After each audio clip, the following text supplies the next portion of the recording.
사서면 그냥 책 먼지나 터는 일 아니니? 돈이 어디 있어? 전 남편 이도연은 옆에서 고개를 끄덕였어요. 엄마 말이 맞잖아. 확인만 하자는 건데. 저는 그 순간 숨이 막혔어요.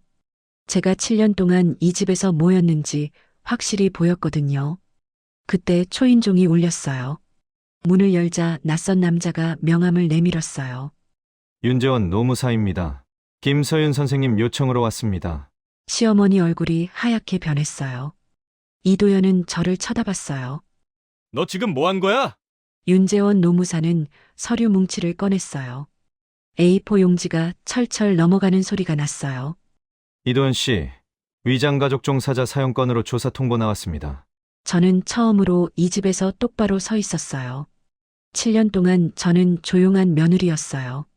대전 공공도서관에서 일하는 37살 사서, 말대꾸 안 하고 시키는 거 잘하고 티 안 내고 버티는 사람. 그런데 어느 순간 깨달았어요. 조용하다는 건 이용하기 좋다는 뜻이기도 하다는 걸요.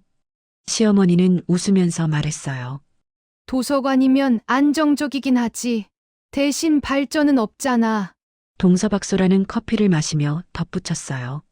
형님은 그냥 평생 월급 받는 체질이죠. 처음엔 그냥 무시였어요. 그런데 제가 통장은 각자 관리하자고 말한 날 수위가 완전히 바뀌었어요. 내 주제에 무슨 각자야? 시어머니가 소리쳤어요. 우리 도연이가 너 걷어준 거야. 은혜도 모르고. 동서는 웃지도 않았어요. 애도 못 낳으면서 돈까지 따로 쓰겠다는 건 욕심 아닌가요? 이도연은 말했어요. 엄마 말 너무 세다. 그래도 사실이잖아. 그날 밤 저는 도서관 사무실에 앉았어요. 키보드 소리만 들리게 조용했어요. 그리고 기록을 시작했어요. 남편 매장 오픈 때 도와준 무급 노동 1412시간. 시어머니 병원 심부름으로 운전한 누적 21,386km. 명절마다 제가 낸 제사비용 연도별 정산표. 매장 직원 민원 대신 처리한 통화 녹취 메모. A4 용지가 쌓였어요. 이건 일기가 아니라 장부였어요.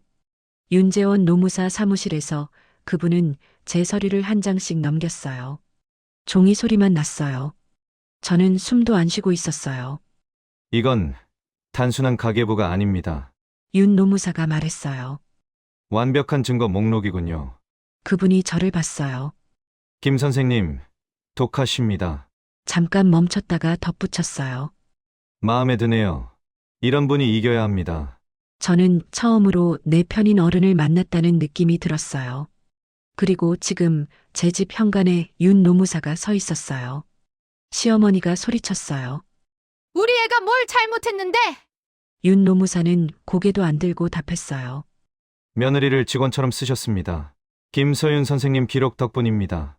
그 집에서 처음으로 저만 숨을 쉬고 있었어요. 조용한 사람일수록 기록이 무기가 된다는 걸 그때 알았어요. 안녕하세요. 저는 대전에 사는 37살 공공도서관에서 일하는 김서윤입니다. 결혼한 지 7년째예요. 사람들은 저를 보고 조용하고 차분하다고 말해요. 그게 칭찬인 줄 알았어요. 지금 생각하면 그건 이용하기 좋다는 뜻이었어요. 저는 매일 아침 7시에 일어나요. 남편 이도연 아침 차려주고 시어머니 정금자 병원 예약 확인하고 출근해서 책 정리하고 퇴근하면 저녁 준비하고 밤에는 남편 매장 민원 전화 받아주고 제 시간은 없었어요. 그런데 불평하지 않았어요. 그게 며느리 노릇이라고 생각했거든요. 어느 날 시어머니가 말했어요. 서윤아, 도서관이면 안정적이긴 하지. 대신 발전은 없잖아. 저는 웃으며 대답했어요. 네, 맞아요. 시어머니는 계속 말했어요. 도연이 매장 일 좀 더 도와주면 안 될까? 너도 시간 많잖아. 저는 고개를 끄덕였어요. 네, 도와드릴게요. 그날 저녁 동서박소라가 왔어요. 동서는 커피를 마시면서 말했어요. 형님은 참 편하시겠어요. 애도 없으니까. 저는 숨이 막혔어요. 그런데 웃었어요. 응, 그러니까. 시어머니는 웃으면서 덧붙였어요. 우리 도연이가 서윤이 걷어준 거지. 서윤이가 감사해야지. 걷어줬다는 말이 귓속에서 맴돌았어요. 저는 걷어진 거였나요? 배가 싸했어요. 그런데 말은 안 나왔어요. 며칠 뒤 이도연이 말했어요. 엄마가 병원 가신대. 차 좀 태워다 드릴 수 있어? 저는 대답했어요. 응, 오늘 오후에 반차 낼게. 그날 시어머니를 태우고 병원에 갔어요. 대기실에서 2시간을 기다렸어요.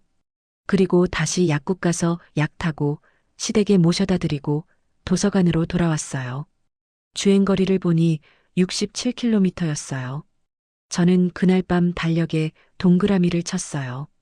병원 심부름한 날이었어요. 그 주말 이도연 매장에서 일손이 부족하다고 연락이 왔어요. 서윤아, 주말에 매장 좀 나와줄 수 있어? 알바생이 안 나온대. 저는 토요일, 일요일 이틀 내내 매장에 있었어요. 손님 응대하고, 포스기 정리하고, 재고 정리하고, 집에 돌아오니 밤 10시였어요. 이도연은 말했어요. 고생했어. 근데 급여는 따로 못 줘. 우리끼리잖아. 우리끼리. 저는 그 말이 좋았어요. 그런데 배는 계속 쌓였어요. 그날 밤 저는 수첩에 적었어요. 토요일 오전 10시부터 오후 9시까지 11시간. 무급. 명절이 다가왔어요. 시어머니가 말했어요. 올해는 서윤이가 제사 음식 좀 준비해줘. 나 허리 아파서. 저는 대답했어요. 네, 제가 할게요. 마트에서 제사 재료를 샀어요. 영수증을 보니 38만 원이었어요. 저는 영수증을 지갑에 넣었어요. 제사 다음 날 동서가 말했어요. 형님은 애도 없으니까 제사 음식 준비하는 게 맞죠? 저는 웃었어요. 응, 괜찮아. 시어머니가 덧붙였어요. 서윤이가 할 일이지. 내가 며느린데. 저는 고개를 끄덕였어요. 목이 잠겼어요. 그날 밤 저는 책상에 앉았어요. 도서관에서 쓰는 엑셀 파일을 열었어요. 키보드 소리만 들렸어요. 저는 적기 시작했어요. 남편 매장 오픈 준비 무급 노동 1412시간. 시어머니 병원 심부름 운전거리 21,386km. 명절 제사 비용 연도별 합계 423만 원. A4 용지에 출력했어요. 종이가 프린터에서 나오는 소리가 났어요. 저는 그 종이를 서랍에 넣었어요. 왜 정리했는지 몰라요. 그냥 손이 갔어요. 며칠 뒤 저는 명함 케이스를 샀어요. 아직 명함은 없었지만 그냥 빈 케이스를 가방에 넣고 다녔어요. 그날 저녁 이도연이 말했어요. 서윤아, 통장 좀 보여줄래? 엄마가 우리 돈 관리 좀 해주신대. 저는 숨이 얕아졌어요. 손이 떨렸어요. 저는 처음으로 말했어요. 통장은 각자 관리하면 안 될까? 이도연이 저를 봤어요. 뭐? 시어머니가 거실에서 소리쳤어요. 각자? 내 주제에 무슨 각자야? 저는 그때 알았어요. 이 집은 처음부터 저를 사람으로 본 적이 없었다는 걸요. 저는 그날 밤 잠을 못 잤어요. 각자 관리하자는 말 한마디가 이렇게 큰일이 될 줄 몰랐거든요. 시어머니 정금자 목소리가 귓속에서 맴돌았어요. 내 주제에 무슨 각자야? 다음 날 아침 이도연 남편은 밥을 먹다가 말했어요. 어제 엄마한테 왜 그런 말을 했어? 저는 대답했어요. 통장 관리는 원래 각자 하는 거 아니야? 이도연은 젓가락을 놓았어요. 우리 집은 원래 그런 거 아니잖아. 엄마가 관리하시는 거지. 저는 숨이 막혔어요. 그런데 참았어요. 며칠 뒤 시어머니가 전화했어요. 서윤아, 오늘 은행 좀 다녀올 수 있어? 내가 허리가 아파서. 저는 대답했어요. 네, 갈게요. 은행에 갔어요. 시어머니 통장에서 돈을 찾아서 시댁으로 가져갔어요. 150만 원이었어요. 시어머니는 봉투를 받으며 말했어요. 도서관 일은 편하긴 하지. 이렇게 시간도 내고. 저는 웃었어요.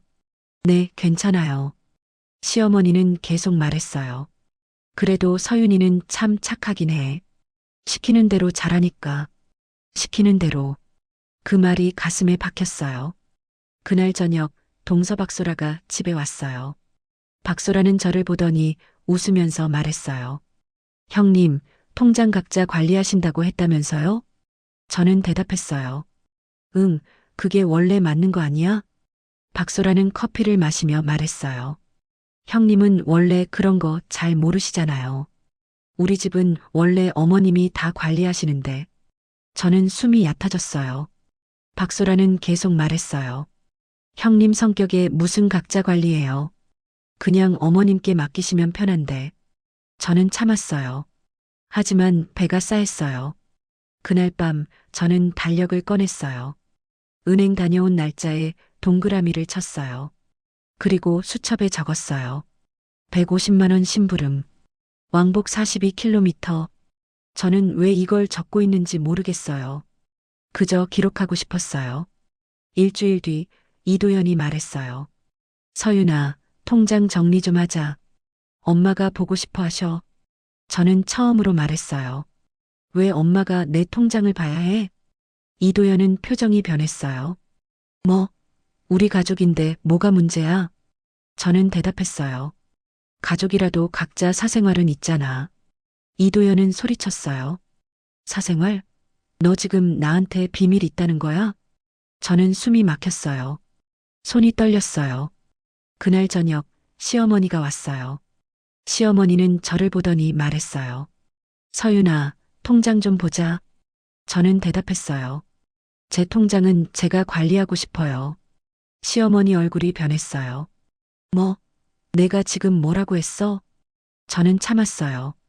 그런데 입이 열렸어요. 저도 제 돈은 제가 관리하고 싶어요. 시어머니는 소리쳤어요. 내 돈?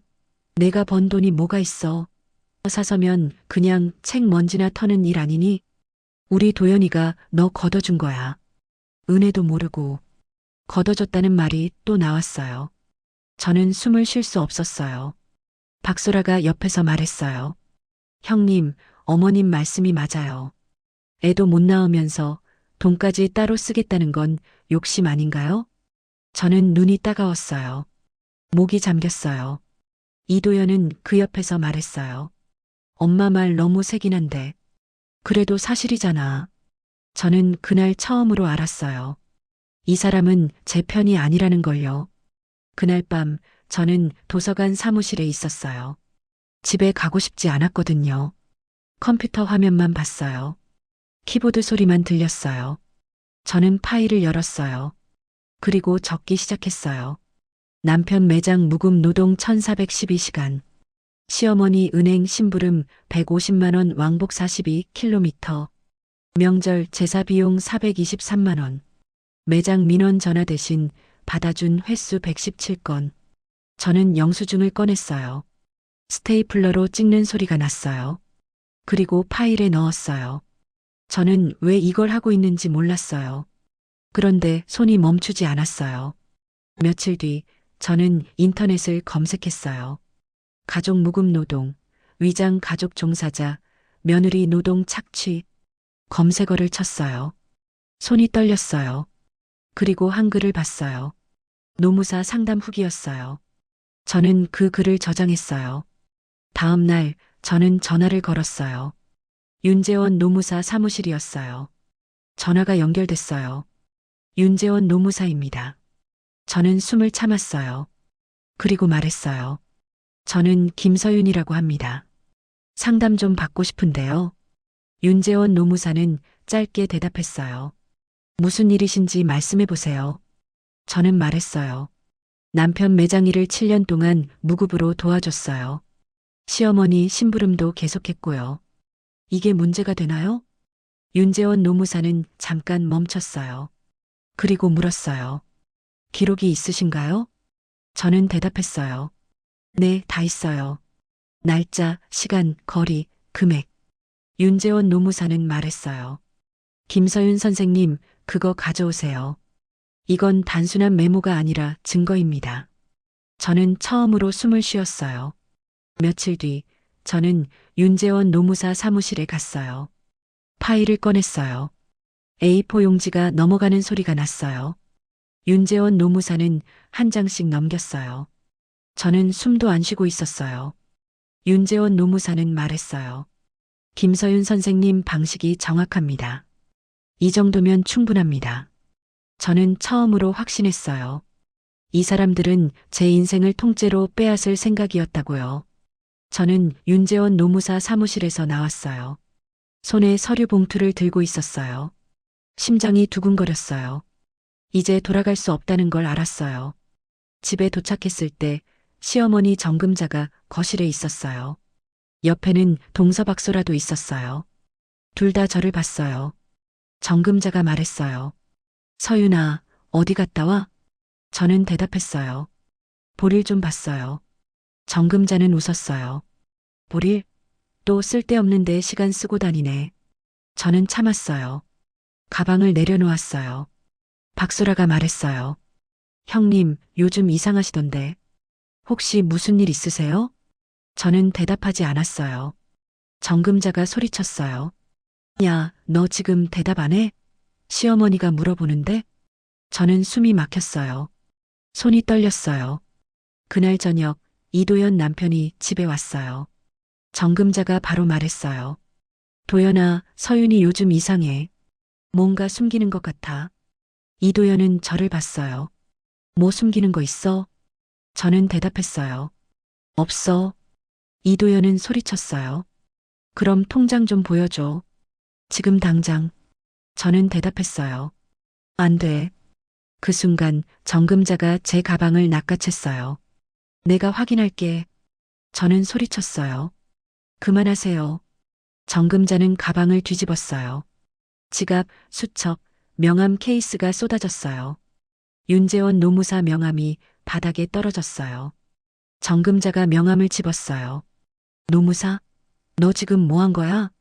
저는 숨을 쉴 수 없었어요. 박소라가 말했어요.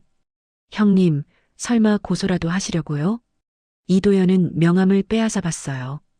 윤재원 노무사, 너 미쳤어? 저는 처음으로 말했어요. 미친 게 아니라 정신 차린 거예요. 정금자가 소리쳤어요. 내 주제에 무슨 정신을 차려. 너 같은 게 우리 집에 들어온 게 어디야. 사서 주제에 감히 노무사를 불러. 저는 눈이 따가웠어요. 그런데 참았어요. 박소라가 말했어요. 형님, 이건 너무 심하신 거 아니에요? 우리가 뭘 잘못했다고 이러세요? 저는 대답했어요. 7년 동안 무급으로 일했어요. 1412시간이요. 정금자가 웃었어요. 무급? 우리가 너 먹여주고 재워줬잖아. 저는 계속 말했어요. 병원 심부름으로 21,386km를 운전했어요. 제사 비용으로 423만 원을 냈고요. 이도연은 소리쳤어요. 그게 뭐가 문제야? 가족이 당연히 할 일이잖아. 저는 대답했어요. 가족이면 대가 없이 일해도 된다는 법은 없어요. 정금자는 제 팔을 잡았어요. 너 지금 우리 고소하려고? 은혜도 모르는 년이. 저는 팔을 빼냈어요. 은혜요? 저를 걷어줬다고 하셨잖아요. 저는 걷어진 게 아니에요. 결혼한 거예요. 박소라가 말했어요. 형님, 진짜 이러시면 안 돼요. 우리 가족 망가뜨리실 거예요? 저는 웃었어요. 이미 망가졌어. 나를 사람으로 본 적이 없으니까. 이도연은 소리쳤어요. 너 지금 나랑 이혼하자는 거야? 저는 대답했어요. 그건 당신이 정해요. 나는 내가 할 일만 할 거예요. 정금자가 소리쳤어요. 할 일? 내가 뭘 할 수 있는데. 너 여기서 쫓겨나면 갈 데도 없어. 저는 처음으로 똑바로 봤어요. 저는 제 집이 있어요. 제 직장도 있고요. 갈 데 많아요. 그날 밤 저는 짐을 쌌어요. 손이 떨렸어요. 그런데 멈추지 않았어요. 다음 날 저는 윤재원 노무사에게 전화했어요. 노무사님, 본격적으로 진행하고 싶어요. 윤재원 노무사는 물었어요. 김서윤 선생님, 이 선택의 결과는 감당할 수 있습니까? 저는 대답했어요. 네, 할 수 있어요. 윤재원 노무사는 말했어요. 좋습니다. 이 지점부터는 물러설 수 없습니다. 저는 알았어요. 네, 물러서지 않겠습니다. 며칠 뒤 저는 서류를 제출했어요. 위장 가족 종사자 사용, 무급 노동, 근로기준법 위반. 윤재원 노무사는 서류를 확인했어요. 김서윤 선생님 기록이 완벽합니다. 이대로 진행하겠습니다. 저는 숨을 쉬었어요. 그날 저녁 이도연에게 문자가 왔어요. 너 진짜 이럴 거야? 우리 가족 다 망하게 할 거야? 저는 답장했어요. 저도 가족이었으면 좋았을 텐데요. 다음 날 정금자에게 전화가 왔어요. 서윤아, 우리 얘기 좀 하자. 내가 잘못했어. 저는 대답했어요. 이제 얘기할 건 없어요. 절차대로 진행할게요. 정금자는 소리쳤어요. 너 이러다가 진짜 후회해. 내가 뭐라고 우리한테 이래. 저는 전화를 끊었어요. 윤재원 노무사가 말했어요. 조사 통보 나갔습니다. 이제 시작입니다. 저는 창밖을 봤어요. 하늘이 보였어요. 저는 돌아갈 수 없다는 걸 알았어요. 이 싸움은 시작됐어요. 저는 그날 이후 집에 가지 않았어요. 도서관 근처 작은 원룸을 얻었어요. 짐은 많지 않았어요. 옷 몇 벌, 서류 뭉치, 노트북. 그게 전부였어요. 첫날 밤 저는 바닥에 앉아 있었어요. 창문 밖에는 아무것도 보이지 않았어요. 그런데 무섭지 않았어요. 오히려 숨이 쉬어졌어요. 다음 날 이도연 남편에게 전화가 왔지만 받지 않았어요. 문자가 왔어요. 엄마가 병원 가셨어.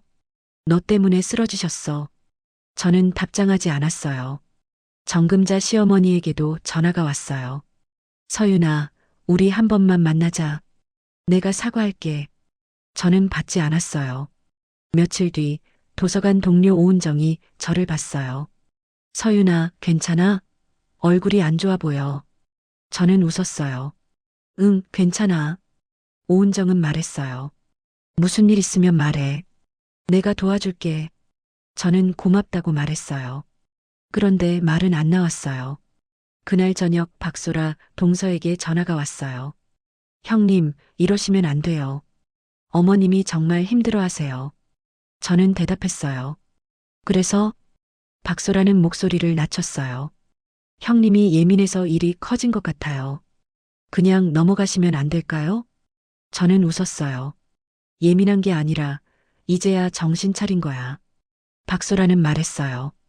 형님, 이러시면 우리 가족 다 망해요. 형님도 손해잖아요. 저는 전화를 끊었어요. 며칠 뒤 이도연이 직접 찾아왔어요. 원룸 앞에 서 있었어요. 서윤아, 문 좀 열어봐. 우리 얘기 좀 하자. 저는 문을 열지 않았어요. 이도연은 소리쳤어요. 너 진짜 이럴 거야? 나 지금 매장 문 닫을 수도 있어. 저는 창문을 열었어요. 그리고 말했어요. 그건 당신 문제예요. 저는 상관없어요. 이도연은 저를 봤어요. 너 정말 변했다. 저는 대답했어요. 네, 변했어요. 그날 밤 저는 서류를 다시 정리했어요. 파일을 펼쳤어요. 무급 노동 1412시간. 병원 심부름 운전거리 21,386km. 제사비용 423만 원. 매장 민원 처리 117건. 저는 계산기를 두드렸어요. 숫자가 나왔어요. 1,230만 원. 시급으로 환산한 금액이었어요. 저는 날짜 아래에 밑줄을 그었어요. 파일을 덧붙였어요. 다음 날 윤재원 노무사에게 전화가 왔어요. 김서윤 선생님, 조사 일정 나왔습니다. 저는 숨을 참았어요. 언제요? 윤재원 노무사는 대답했어요. 이번 주 금요일입니다. 준비되셨습니까? 저는 말했어요. 네, 준비됐어요. 윤재원 노무사는 물었어요. 흔들리지 않으시겠습니까? 저는 대답했어요. 안 흔들려요. 윤재원 노무사는 말했어요. 좋습니다. 그럼 금요일에 뵙겠습니다. 며칠 뒤 오은정이 말했어요. 서윤아, 너 요즘 분위기가 달라졌어. 뭔가 단단해 보여. 저는 웃었어요. 그래. 오은정은 고개를 끄덕였어요. 응. 전엔 항상 조심스럽게 말했는데 지금은 확실해 보여. 저는 처음으로 생각했어요. 저는 변하고 있었어요. 그날 밤 정금자에게 문자가 왔어요. 서윤아, 나 정말 잘못했어. 우리 다시 잘해보자. 내가 원하는 거 다 해줄게. 저는 답장했어요. 이제 원하는 거 없어요. 그냥 절차대로 진행할게요. 정금자는 바로 전화했어요. 받지 않았어요. 다음 날 박소라가 문자를 보냈어요. 형님, 어머님이 정말 힘들어 하세요. 형님은 원래 이런 거 잘 못 견디시잖아요. 그냥 용서하고 넘어가시면 안 될까요? 저는 웃었어요. 그리고 답장했어요. 나는 잘 견디고 있어. 걱정 마. 며칠 뒤 금요일이 왔어요. 저는 윤재원 노무사 사무실로 갔어요. 서류 뭉치를 들고 있었어요. 윤재원 노무사는 저를 봤어요. 김서윤 선생님, 준비 완벽합니다. 저는 고개를 끄덕였어요. 윤재원 노무사는 말했어요. 오늘 조사에서 사실대로만 말씀하시면 됩니다. 김서윤 선생님 기록이 증거입니다. 저는 숨을 쉬었어요. 조사실에 들어갔어요. 조사관이 앉아 있었어요. 저는 서류를 꺼냈어요. 조사관은 한 장씩 넘겼어요. 이 기록 전부 본인이 작성하신 건가요? 저는 대답했어요. 네, 제가 직접 정리했습니다. 조사관은 물었어요. 날짜와 시간이 정확합니까? 저는 대답했어요. 네, 다 맞습니다. 조사관은 고개를 끄덕였어요. 이 정도면 충분합니다. 저는 처음으로 느꼈어요. 판이 뒤집히고 있다는 걸요. 저는 조사실을 나왔어요. 손이 떨렸어요. 그런데 무섭지 않았어요. 오히려 확실해졌어요. 윤재원 노무사가 기다리고 있었어요. 김서윤 선생님, 수고하셨습니다. 저는 고개를 끄덕였어요. 윤재원 노무사는 말했어요. 조사관 반응이 좋았습니다. 기록이 명확해서 의심의 여지가 없습니다. 저는 숨을 쉬었어요. 다음은 뭐예요? 윤재원 노무사는 대답했어요. 이제 공식 통보가 나갑니다. 이도연 씨 앞으로요. 저는 처음으로 물었어요. 그럼 이제 끝나는 건가요? 윤재원 노무사는 고개를 저었어요. 아닙니다.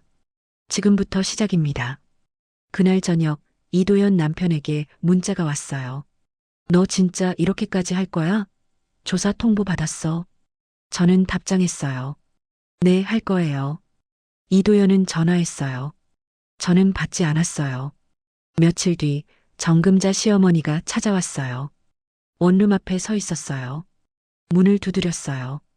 저는 문을 열지 않았어요. 정금자는 소리쳤어요. 서윤아, 문 열어. 우리 얘기 좀 하자. 저는 창문 너머로 말했어요. 얘기할 거 없어요. 이미 절차 시작됐어요. 정금자는 울먹였어요. 서윤아, 제발. 나 정말 잘못했어.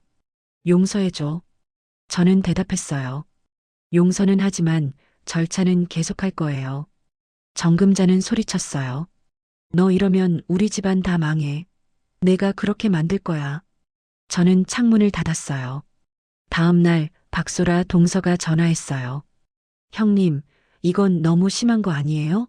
어머님 혈압까지 올라가셨어요. 저는 대답했어요. 그건 내 잘못이 아니야. 박소라는 목소리를 낮췄어요. 형님이 괜히 일을 키우시는 것 같아요. 우리 다 힘들잖아요.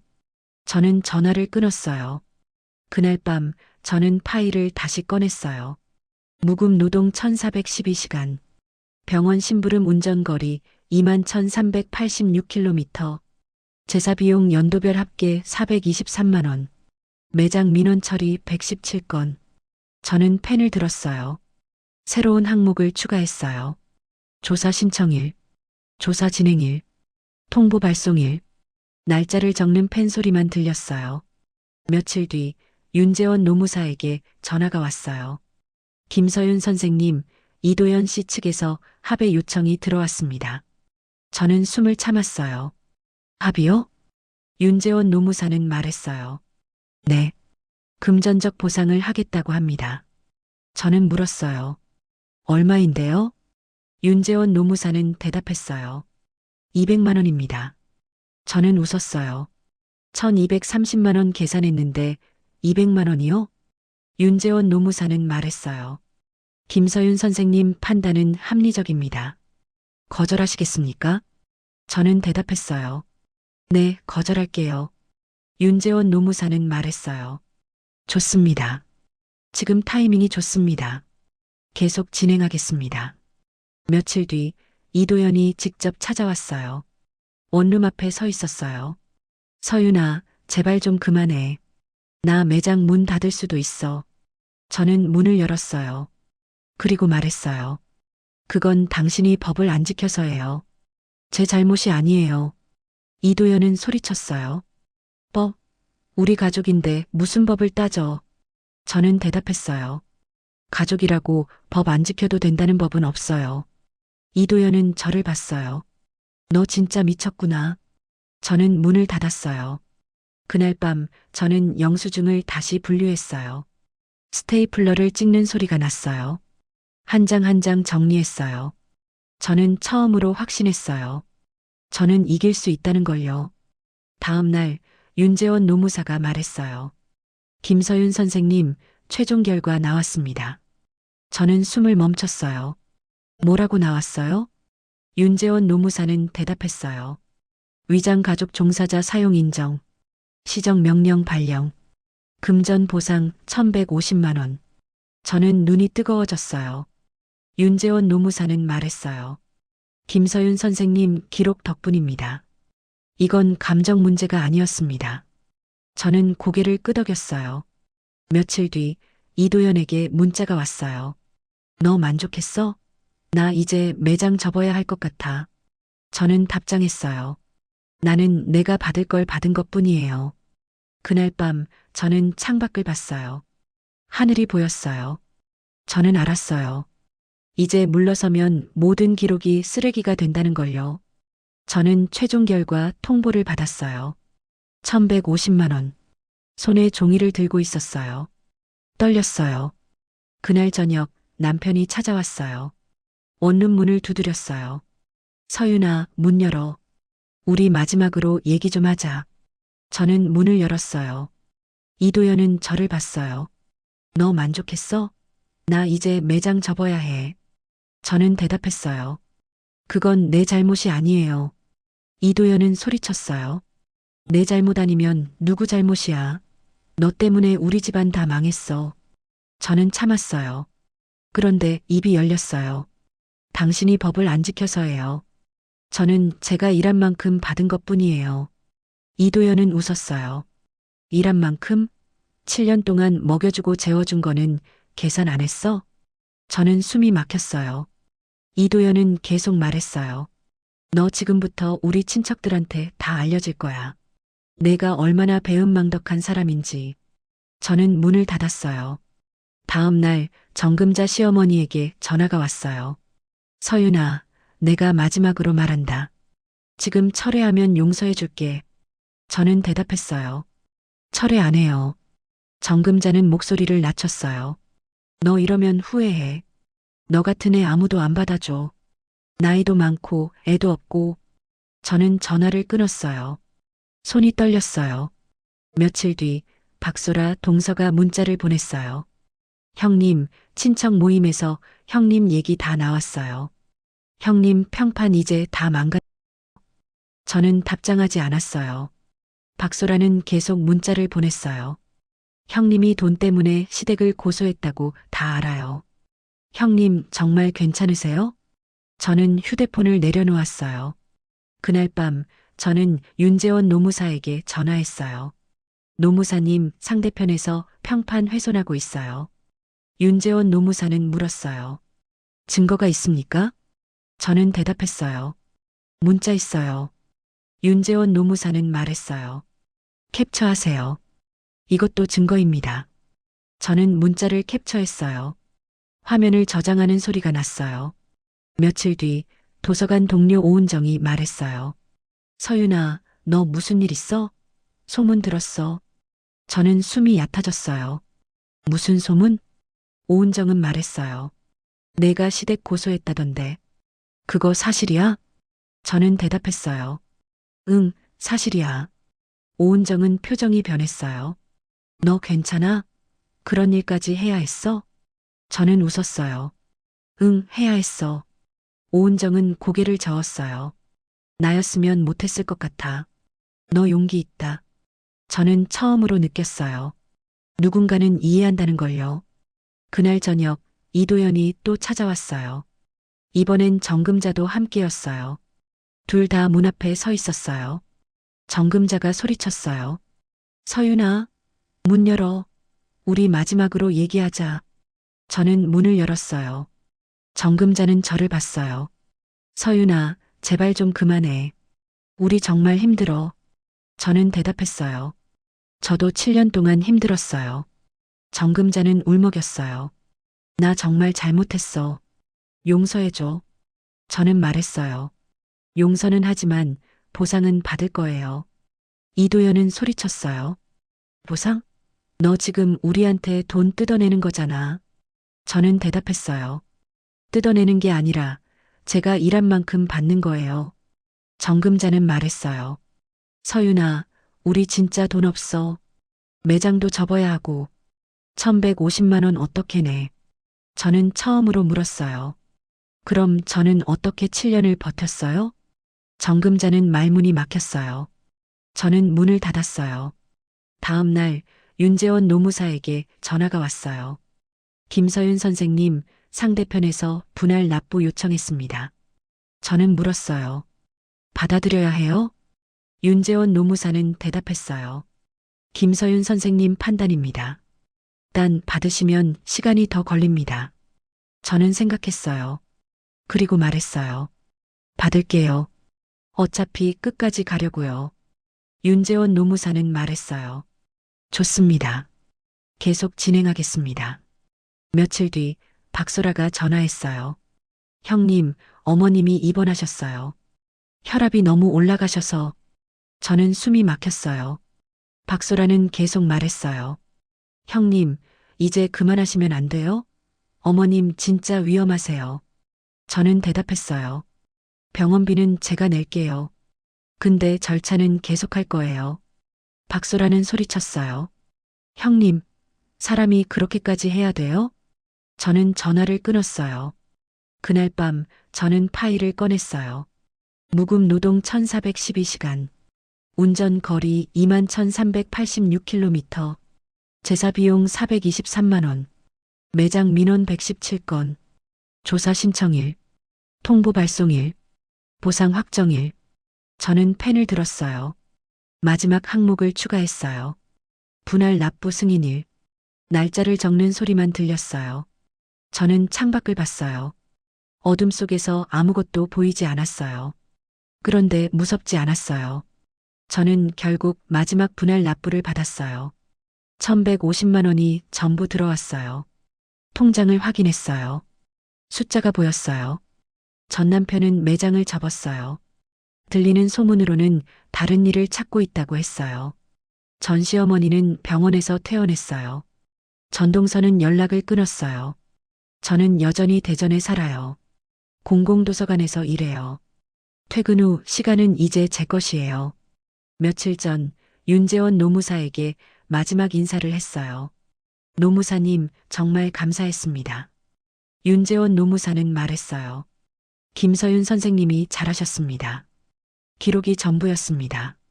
저는 고개를 끄덕였어요. 윤재원 노무사는 덧붙였어요. 앞으로도 기록하세요. 그게 김서윤 선생님 무기입니다. 저는 웃었어요. 네, 그럴게요. 지난주 도서관 동료 오은정이 물었어요. 서윤아, 요즘 표정 많이 밝아졌어. 뭐 좋은 일 있어? 저는 대답했어요. 응, 내 인생이 돌아왔어. 오은정은 웃었어요. 그래, 잘 됐다. 너 정말 잘한 거야. 저는 고맙다고 말했어요. 어제 원룸에서 파일을 정리했어요. 무급 노동시간, 운전거리, 제사비용, 모든 기록이 거기 있었어요. 저는 파일을 서랍에 넣었어요. 이제 꺼낼 일은 없을 거예요. 그런데 버리지는 않았어요. 이건 제가 싸워서 이긴 증거니까요. 이 일을 겪고 알게 됐어요. 참는 건 미덕이 아니라 기록되지 않으면 아무 일도 아닌 게 된다는 거요. 혹시 지금도 내가 예민한 건가, 내가 참으면 되지 이런 생각을 하고 계신 분이 있다면 부디 기억하세요. 조용한 사람일수록 기록이 무기입니다.